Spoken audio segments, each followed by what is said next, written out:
Hi students, I hope you're well. Doing the study guide here, just with a few short, very quick videos running through this. The exam is going to open on Monday morning at 8 a.m. And it's going to close by midnight on Thursday. So you'll have 4 days, Monday from 8 a.m. to then Tuesday all day, Wednesday all day, and then Thursday all day up until midnight Thursday night to take that final exam. So be sure you do it before midnight on Thursday, May 14th, okay? From Ghost, remember Lataifa, that's a little village he's living in Egypt in 1980 to 81. But he's also going to be returning to the 1700s and the 1800s. And then the earliest period is the 12th century, where he's talking about Abraham ben Yiju. Hassan and Ahmed are these two sons. The older one gets married and has a ordinary life as a farmer, but the younger one goes to school and then goes off. Saints and festivals. Remember, Maulid is the saints' holiday festival, celebrating the birthday of the saint. Makana Hindi is the Indian machine that Ghosh is supposed to know something about because he's Indian. He just comes from the country where it's made, but he doesn't know anything about pumps. Ramadan is the festival, the 30 days of fasting that we're actually going through right now. We are celebrating this fasting, which sounds like not much fun, and it isn't during the day, but then at night in Egypt, especially, it's really a wonderful time, very much like the Christmas holidays. Ancient Egypt and Pharaonic culture, the emphasis in Egypt and the emphasis of Egyptian tourism is Pharaonic culture, which is absolutely unique. There's nothing like it on the planet. You've never seen anything like ancient Egypt. It's all completely original. But what that means then is that there's a de-emphasis on everything that comes after about 1000 BCE. So, about the time this was 1200 BCE is King David in the Psalms and First and Second Samuel and that kind of stuff. In the Hebrew Bible. So anything about after that, pretty much, is worthless, according to the world's valuation and Egyptians' valuation of their own history.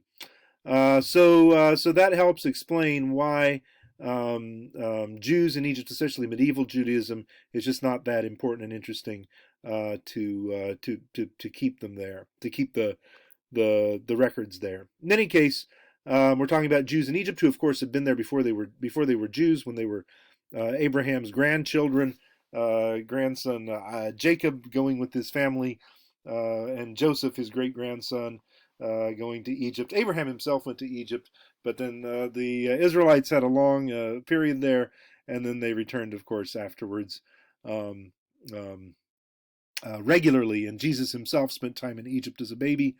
Uh, so Jews have a long history of living in Egypt. Although today there are something like 5 Egyptian Jews left in Cairo. Um, really, I mean, there are people who are Jewish who are living there, but they are not Egyptian citizens who speak Arabic. Who are Arabs and Jewish, um, and that is truly sad. Ashkenazim. This is the different kinds of Jews in the world are Ashkenazim, Sephardim, and Mizrahim. So the Ashkenazim are the ones who are in Europe, especially German. The German-speaking Jews are known as Ashkenazim, but they ended up in Eastern Europe, in Russia, Ukraine, and Poland as well. The Sephardim come from Sfarad, which is Spain and Portugal, the Iberian Peninsula, and they ended up all over sort of Western Europe, a lot like places like Amsterdam, but also especially in North Africa and Egypt and points farther east. But they kept their memory of living in Spain for thousands of years before the terrible expulsion of 1492. And then the Mizrahim are the people from Masr, from Egypt, speaking Arabic, but Mizrahim can also speak Persian and Turkish and other languages of the Middle East and North Africa. Um, And so these are the Sephardim spoke Ladino, although it's not necessarily the same. You have more of an identity there than a linguistic facility. Let's see. British rule of Egypt uh, took place in the 19th century, the 1800s, and early 20th century, early 1900s. MSH.6 was the Egyptians are ruling Egypt when the Cairo Geniza is discovered, and that explains why so many of those manuscripts ended up in at Cambridge. Um, let's see, MSH.6 is manuscript H.6, where Bama is first mentioned. It's having to do with Abraham ben Yiju, so that is our uh, third time period here, the medieval Jewish merchant whose records are found in the Cairo Geniza. The Cairo Geniza is next to the Ben Ezra Synagogue. The old one that was destroyed in the late 19th century, and that's when they found the records. It had been built new in the 11th century, in the 1000s, about nearly 1,000 years before. So Maimonides was around at that time, around the same time that Abraham ben Yiju was there. Maimonides is Ibn Maymun. He is Moses Ibn Maymun, the greatest scholar of Hebrew law since Moses, the guy who wrote it, right? So Maimonides, he's also a philosopher and professionally just nothing but a doctor. He was a physician to Saladin, Salahuddin, the ruler of Egypt at the time.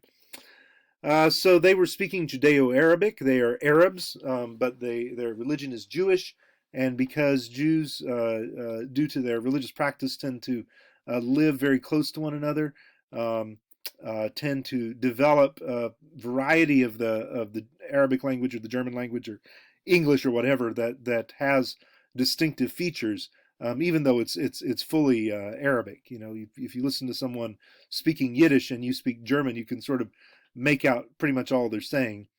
Um, so this is known as diglossia. So everyone speaks a couple different varieties. They speak their local inner language, and they also speak the standard language, more standard language. But diglossia more properly refers to the Arab situation where everyone speaks both. Everyone sort of operates in two different registers. They operate in sort of the formal Arabic register. They can understand passively quite a bit, and educated people can formulate unique sentences in formal Arabic. But then everyone else, and even the educated people, when they're talking and chatting with their friends, are going to speak ordinary colloquial Arabic. Um, so. Uh, that's diglossia, colloquial Arabic versus classical Arabic. These are very different ways of speaking. Classical Arabic is pretty much the same from one end of the Arab world to the other, but the colloquial languages differ very widely in how they're pronounced and what kinds of words are used. So he's living in Nashawi, 1980 to 81. He's hanging out with Sheikh Musa and Imam Ibrahim. The Abu Konica lineage is important. Remember the Abu Konica lineage, the lineage of the people who live in town, versus the Badawi lineage, the Bedouin, the people living in I mean, they're not Bedouin. They're farmers. They're not herding animals. They are growing crops, but they're country, the country lineage, the country folk, city versus the country. I remember the ladder of development, the question of who has the better guns and tanks and bombs. That there's a backwardness associated with coming from a poor country, that you don't even fit into the modern world. You're someone from a backward place, and how difficult this is. City Abu Konica was their great saint who founded the city, their titular founder of the lineage. And it's his maqam that is there. The maqam is like his grave, where there's a little prayer um, um, um, cupola raised up, a little space where he's buried, and then they have the Maulid, Annually during on his birthday, they have this little feast or festival. It's something like a carnival going on.